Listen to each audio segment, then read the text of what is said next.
On the long path of Buddhist practice, all sentient beings seek their ultimate refuge. Some believe that the ultimate goal of practice is liberation, freeing oneself from the suffering of samsara and entering nirvana. Some believe that it is the attainment of Buddhahood, realizing supreme, perfect, and equal enlightenment, transcending birth and death. Some also believe it signifies perfection, that is, the complete fulfillment of merit and virtue, the harmonious integration of wisdom, and the realization of all things. However, in the Platform Sutra of the Sixth Patriarch, Master Huineng used the term three bodies to describe the highest state of cultivation. This statement is perplexing. What are the three bodies? Why did Master Huineng say that the three bodies are the ultimate fruit of cultivation? What profound Buddhist wisdom lies behind this? Inside the nature of Dharma Temple, sandalwood incense curls gently in the air, and the spring breeze passes through the long corridor, softly swaying the sail-shaped banners hanging outside the Buddha hall. A young bhikkhu sat reverently on his knees before Master Huineng, his eyes filled with both doubt and yearning. He clasped his hands together and respectfully asked, "Master, what exactly do the three bodies mean?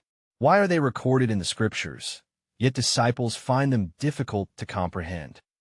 Master Huineng smiled gently, his gaze softly sweeping over the assembled disciples.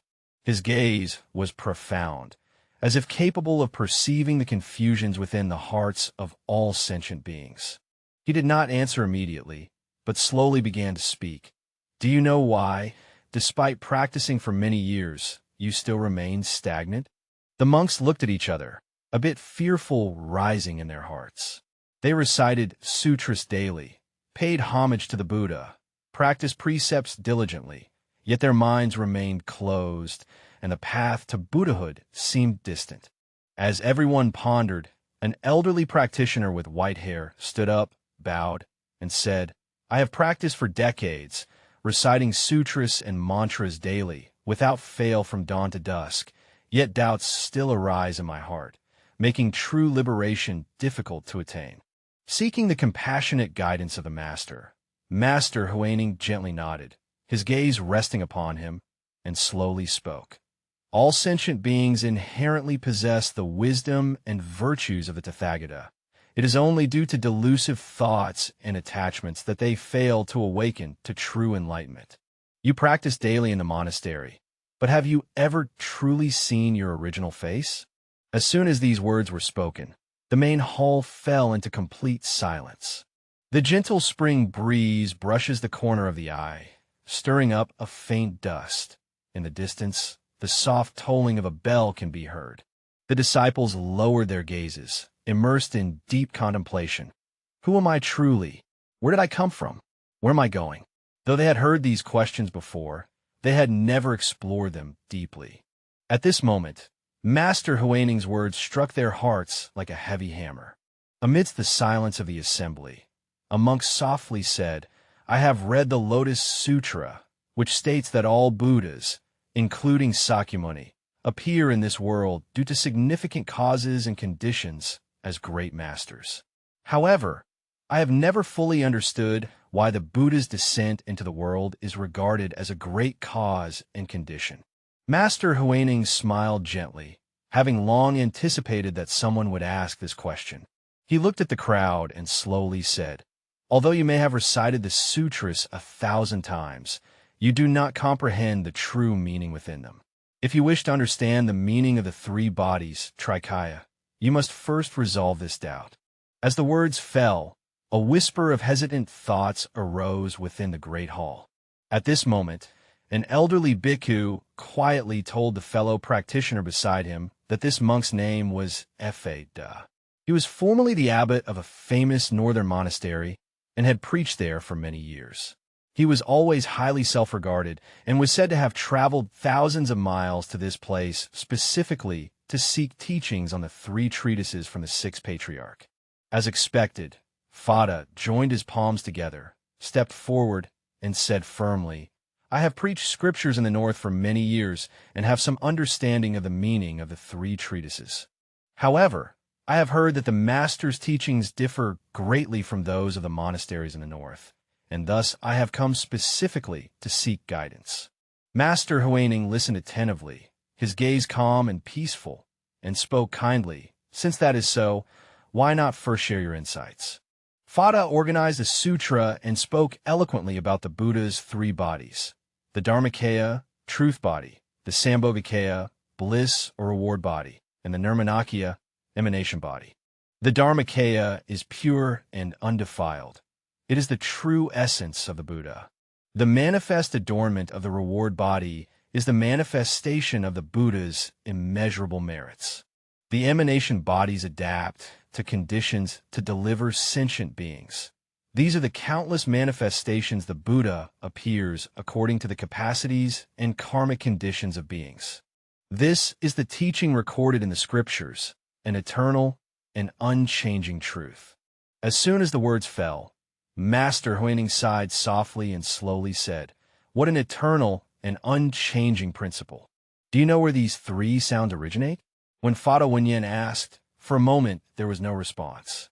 The disciples in the hall all fixed their gaze on him, awaiting his response. However, after a moment of contemplation, Fada found himself unable to answer this seemingly simple question. Although the sutras he studied provide clear descriptions of the three bodies, Trikaya, he never deeply contemplated how the three bodies arise and why they exist. At that moment, an unexpected person stood up, an elderly farmer dressed simply. He usually undertakes laborious duties in the monastery. Although he has not deeply studied the Dharma, he listens to the chanting of sutras daily and gains understanding in his heart. He joined his hands respectfully and said, "I am a foolish disciple and have not read many scriptures, but I have a question in my heart. Do the three bodies, Trikaya, exist within our daily actions of walking, standing, sitting, and lying down?" Upon these words, all present expressed disgust. Fada even showed a look of disdain, secretly thinking to himself, how could such profound Buddhist teachings be understood by a farmer who has never undergone orthodox practice? Yet, Master Huineng's eyes brightened, and an expression of approval appeared on his face. He spoke softly, "You go ahead and speak." The old farmer continued, "As a disciple, I toil daily. Though my body and mind are weary, my heart often feels serene and joyful. Could this be the Dharma body? Sometimes I realize the principles of things and wisdom arises in my mind. Could this be the reward body? Every day, I help others in small ways, yet always to the best of my ability. Could this be the transformation body?" The shop was filled with astonishment. An unlettered old farmer could so directly point to the essence of the Buddha's teachings. The disciples whispered among themselves, speaking in hushed tones, and Dharma Da's expression instantly grew complicated. He never expected that this old farmer, whom he had always overlooked, could express such profound insight. Master Huineng slightly wiped his hand and loudly said, "Excellent, excellent. Although you have not studied the scriptures, you have expressed the true reality." As the flower's sound faded, the disciples' hearts were stirred. They had believed that the profound Dharma required chanting scriptures to be understood. Unexpectedly, an unordained farmer was able to directly point to the fundamental truth, revealing the true meaning of the three bodies, Trikaya. Fada's cheeks flushed red as he looked toward Master Huineng, a deeper doubt arising in his heart. Could it be that the three bodies are not as distant and profound as described in the scriptures, but are right before our eyes? Master Huineng looked at the assembly and smiled gently, saying, "If you wish to truly understand the meaning of the three bodies, Trikaya, you must go further still." He paused, his tone deep and resolute. But to fully realize the three bodies, one must first relinquish attachment. Are you willing to listen as I continue to speak? All the disciples replied in unison, wishing to hear the details. Just as Master Huineng was about to reveal the origin of the three bodies to his disciples, a series of hurried footsteps came from outside the temple gate. The crowd turned toward the sound and saw a group of monks entering the Dharma hall in orderly formation. Leading them was a figure clad in a broad monastic robe, walking with measured steps and an austere demeanor. His eyes were like blazing flames, scanning the assembly of monks in the hall, filled with scrutiny and doubt. This individual is a highly esteemed monk from a major monastery in the north, renowned for his profound mastery of the Dharma. His disciples are spread across various temples, marking him as a key figure in the northern school.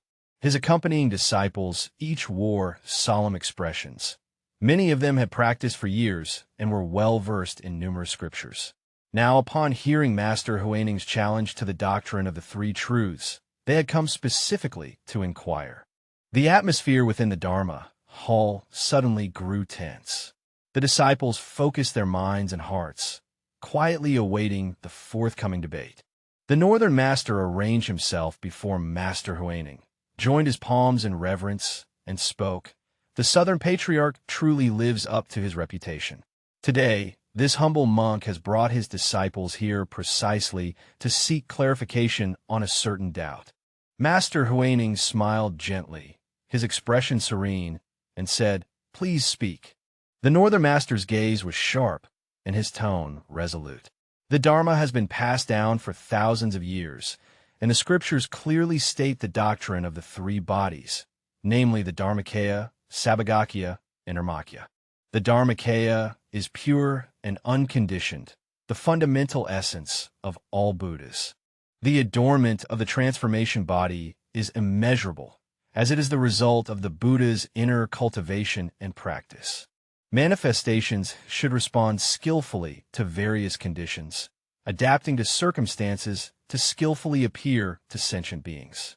This is the immutable principle relied upon and practiced according to this teaching method for thousands of years. Nowadays, I hear that the Master offers a different interpretation of the three bodies, but I do not know which scripture or canon this is based upon. The implied meaning carries a certain tone of skepticism, implicitly reflecting the Northern School's differing stance toward the Southern School's Chan, Zen methods.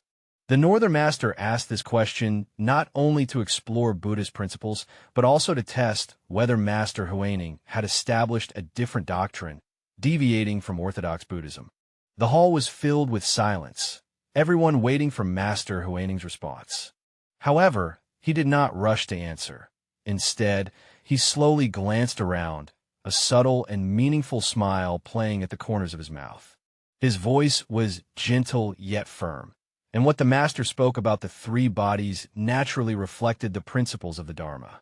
But this humble monk wishes to ask, do these three bodies ever exist apart from your own mind?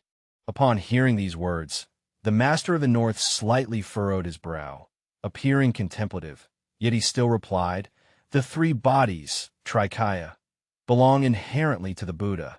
How could sentient beings possibly comprehend them? If sentient beings inherently possess the three bodies, then why is cultivation necessary? Master Huineng slowly shook his head, his gaze profound and deep, like a bright mirror reflecting all things. If one says the three bodies, Trikaya, exist in the Buddha, but not in sentient beings, then how can the practice of you and me ever attain the true path? If one seeks the three bodies outside the body, how can there be no distinction or difference from the Buddha? The three bodies are inseparable from the intrinsic nature. If they are separated from intrinsic nature, then they are not the true three bodies. The Northern Master Wenyan's expression slightly changed. He naturally understands the principle in Buddhism that the intrinsic nature is inherently possessed. However, in traditional teachings, the three bodies are often interpreted as the realms attained by the Buddha, rather than as something inherently present in everyone.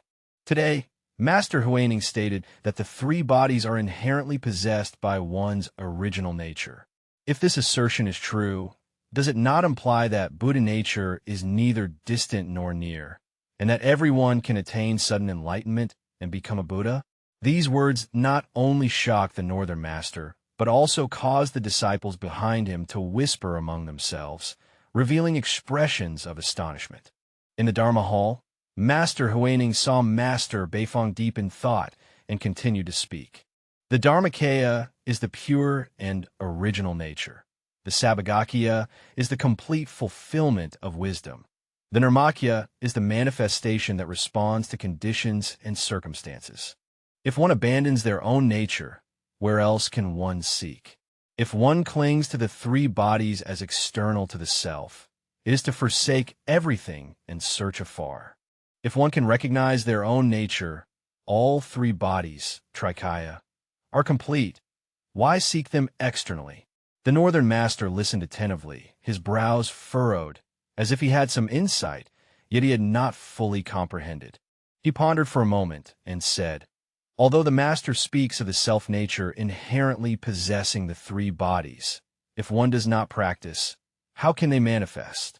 The Buddhist scriptures state that one must diligently and sparingly cultivate practice in order to attain the perfection of both the reward body, retreat body, and the emanation body, manifested body.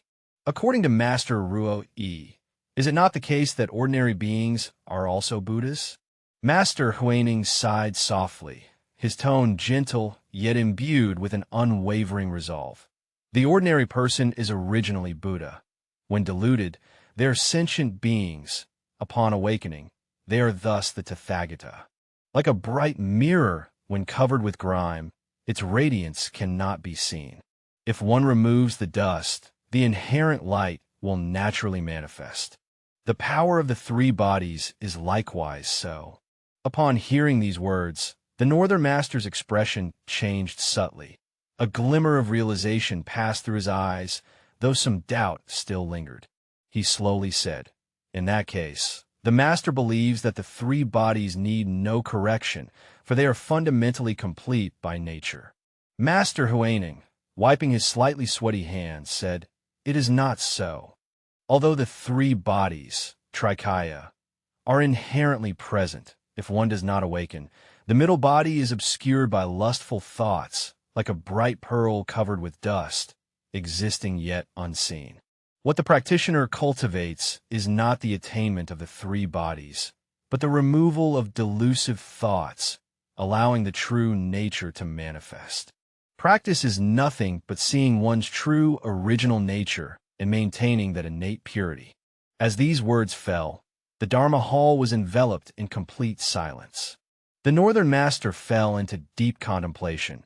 His originally firm stance was now shaken by the wise words of Master Huineng. All along, he had understood cultivation as striving toward Buddhahood, but now he hears that cultivation is originally meant to reveal one's own nature rather than seeking externally, which deeply astonishes him. Suddenly, Master Huineng spoke aloud. Today I shall say 5 more sentences. All of you must remember them well. Everyone in the hall held their breath, awaiting the Master's teaching. The original pure nature is the Dharmakaya Buddha. Why? Because everyone inherently possesses a pure mind. It is only due to deluded thoughts and attachments that this purity fails to manifest.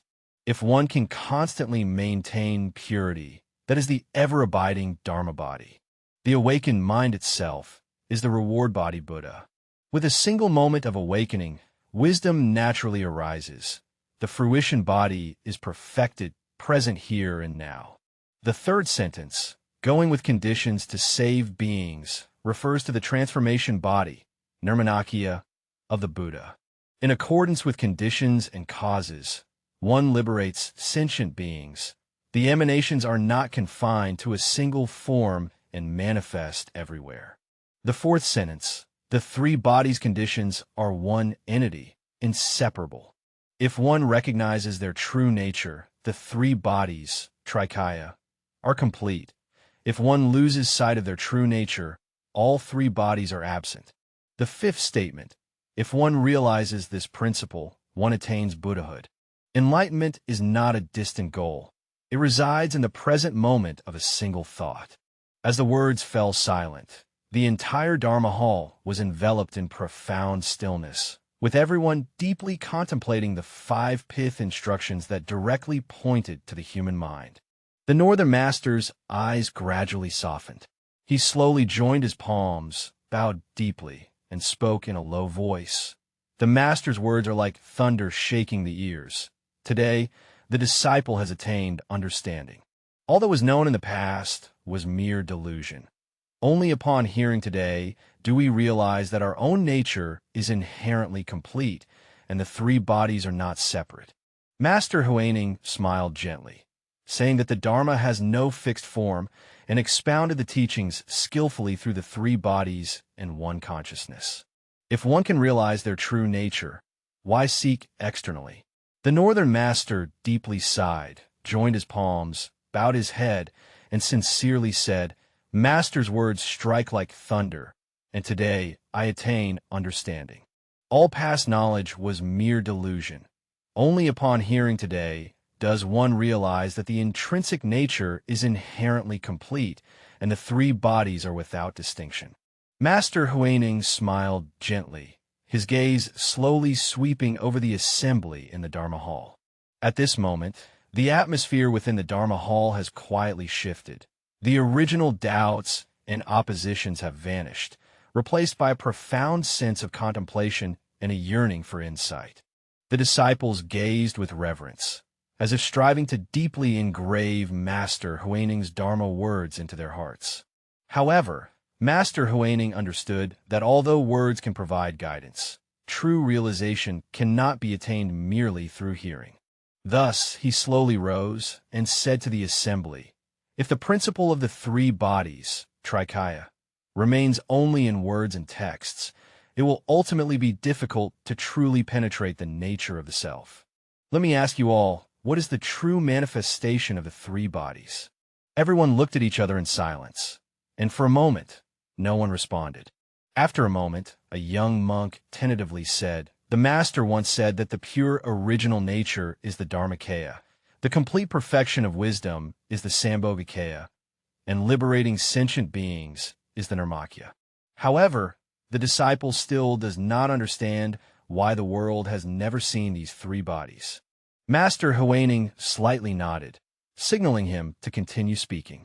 The bhikkhu lowered his head in contemplation for a moment, then said, "If the three bodies are originally complete, why do sentient beings still remain trapped in the cycle of birth and death? Why must one still endure numerous hardships in practice to attain enlightenment?"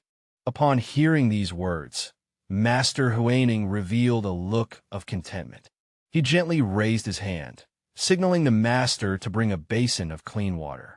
The teacher quickly brought over a copper basin, its surface of water like a mirror, reflecting the figures of everyone in the hall. Master Huineng extended a finger and gently touched the surface of the water. Instantly, ripples radiated outward in layers. The mirror-like image shattered, and the shimmering waves glittered. He spoke slowly, just like observing this water. The nature of water is originally pure. It responds to things without obstruction. If undisturbed, it can clearly reflect all things. This is the Dharma body. The disciples calmly gazed at the basin of water, only to see the surface gradually return to tranquility, once again reflecting their own faces. Master Huineng continued, "When the wind blows and the water moves, although ripples arise, they do not alter the water's innate purity and tranquility. This shimmering wave of light refracts countless shadows, just as the arising of wisdom can illuminate and dispel all illusions. This is the Dharma body, Sambhogakaya." He gently disturbed the surface of the water once again, causing ripples to spread, and a single droplet splashed out, falling onto the ground outside the basin. He smiled and said, "Although the water droplet has left the surface of the water, it does not depart from the essence of water. It can flow anywhere, nourish all beings, transform in accordance with conditions, and assist in the practice. This is the manifestation body, Nirmanakaya." Upon hearing this, everyone suddenly attained profound realization. Originally, the three bodies are not an elusive, mysterious doctrine, but, like this bowl of water, always present within oneself. The essence of the Dharmakaya is like water, pure and unstained. The treasured body is like water that can reflect images, manifesting wisdom. Manifestations flow like water, moving according to conditions, universally benefiting all sentient beings. The Northern Master gazed at the basin of water with unwavering focus, his eyes reflecting a complex array of emotions. He finally understood that the concept of the three bodies he had known in the past was all about seeking outwardly, neglecting that the three bodies inherently reside within all sentient beings. He sighed softly, saying, "Master, your words are like a sudden enlightenment that refreshes and awakens the mind. I once mistakenly believed that the three bodies were the true states of the Buddha. Now I understand that the three bodies have never been separate from sentient beings, but were merely obscured by deluded thoughts." Master Huineng gently shook his hand, then turned around and instructed his attendant to bring a bronze mirror. The polished surface reflected the expressions of each disciple. He spoke slowly, saying, "It is like gazing into a mirror. The mirror itself is inherently pure. If dust covers it, clarity is lost. But if the dust is wiped away, the brightness naturally reveals itself." With a gentle touch, the slight ripples on the mirror's surface vanished, and the reflection within immediately became clearer. All the disciples gazed intently at the bronze mirror, as if a sudden wave of enlightenment arose within their hearts. Master Huineng further said, "Purity arises from clarity as well. Sentient beings, due to deluded attachments, fail to perceive the three bodies. If one can abandon illusion and return to truth, one can intimately know the true Dharma body in purity, the reward body in wisdom, and the transformation body in freedom." Fada stood amidst the crowd, gazing intently at the bronze mirror, his heart stirred by a tumult of emotions. He has been ordained for many years, diligently studying and reciting the sutras. Yet he has always felt that the Dharma is profound and unfathomable, unable to truly penetrate and realize it. At that moment, he suddenly felt that everything had become simple. The three bodies had never been distant, but always existed within himself, merely awaiting the dispelling of clouds to reveal the sun. The Northern Master looked at Master Huineng, his eyes free of any doubt, filled only with deep reverence and profound admiration. He slowly joined his palms together and respectfully said, "Only upon seeing this today do I realize that the Master's words, that seeing one's true nature leads to Buddhahood, are not in vain." The disciple vows to abandon past lustful thoughts, diligently practice the Dharma, and wishes to use this body to universally benefit all sentient beings. Master Huineng smiled and waved his hand, saying no more. He knows that true enlightenment cannot be bestowed with a single word. It is a seed that each person plants within their own heart. As long as this seed takes root in the ground, one day it will break through the soil and bloom into a lotus of enlightenment. The ride of the three lifetimes is not in the distant past or future, but right here and now.